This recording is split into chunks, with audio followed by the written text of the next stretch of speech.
అస్సలాము అలైకుం వరహమతుల్లాహి వబరకాతుహు. Hi hello welcome to my channel అండి. ఈరోజు అయితే ఇంకా వేడి వేడి పొంగనాలు చేశానండి పిల్లల కోసము, టిఫిన్ కోసము. ఇప్పుడే జస్ట్ వడ్డిస్తున్నాను. ఇలాగ చేసి ఇలాగ తినేస్తే మంచి టేస్టీగా ఉంటాయండి ఈ పొంగనాలు. ఎన్నైనా తినేయచ్చు, అసలు చాలా బాగుంటాయి. వెజిటేబుల్స్ వేసి చేశాను ఈ పొంగనాలు అనేటివి నేను, చాలా బాగుంటాయి. ఈ వీడియో మీకు నచ్చినట్టుగా అయితే నేను లాంగ్ వీడియో అనేది పెడుతున్నానండి. ఆ లాంగ్ వీడియో వెళ్ళి చూడండి మీరు. మంచి వెజిటేబుల్ వేసాను, చాలా మెత్తగా దూదిల్లాగా వచ్చాయి. చూపిస్తాను ఒకటి మీకు తీసేసి, చట్నీ వేసి చూపిస్తాను. ఇప్పుడు ఇందులో నేను పల్లి చట్నీ అనేది చేశానండి. పల్లి చట్నీ పొంగనాలు కాంబినేషన్ బాగుంటుంది. పల్లి చట్నీ లేదనుకోండి, ప్లేన్ చాయ్ లేదంటే కనుక పాలు, దాంట్లో అయినా కానీ సరే కాంబినేషన్ అనేది చాలా బాగుంటుందండి. పొంగనాలు అనేటివి ఇప్పుడు చూపిస్తున్నాను చూడండి. సూపర్ టేస్టీ హెల్దీ పొంగనాలు.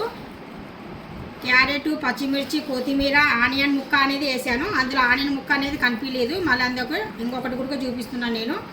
ఆనియన్ ముక్క ఎందులో కనిపిస్తుంది అనేది చూడండి. లోపల కూడా ఉడకడం ఎంత బాగా ఆనియన్ ఉంది చూడండి. మిర్చి ఇక్కడ ఉడికిపోయింది బాగా, ఆనియన్ కనిపిస్తుంది కదా. లోపల మనకు ఇలాగ రావాలండి. ఇలాగ వచ్చింది అనుకోండి పొంగనం అనేది చాలా టేస్టీగా ఉంటుందండి. పిండి పచ్చి పచ్చిగా ఉండకుండా ఇలా ఉండాలా, చాలా టేస్టీగా ఉంటుంది. ఒకసారి టేస్ట్ చూసి చెప్తాను మీకు ఎలా ఉందో ఏంటనేది. మీకు నచ్చినట్టుగైతే లాంగ్ వీడియో చూడండి. మరీ ఎక్కువ నచ్చినట్టుగైతే లైక్ చేయండి, మరీ ఎక్కువ నచ్చినట్టుగైతే సబ్స్క్రైబ్ చేసి వెళ్ళండి.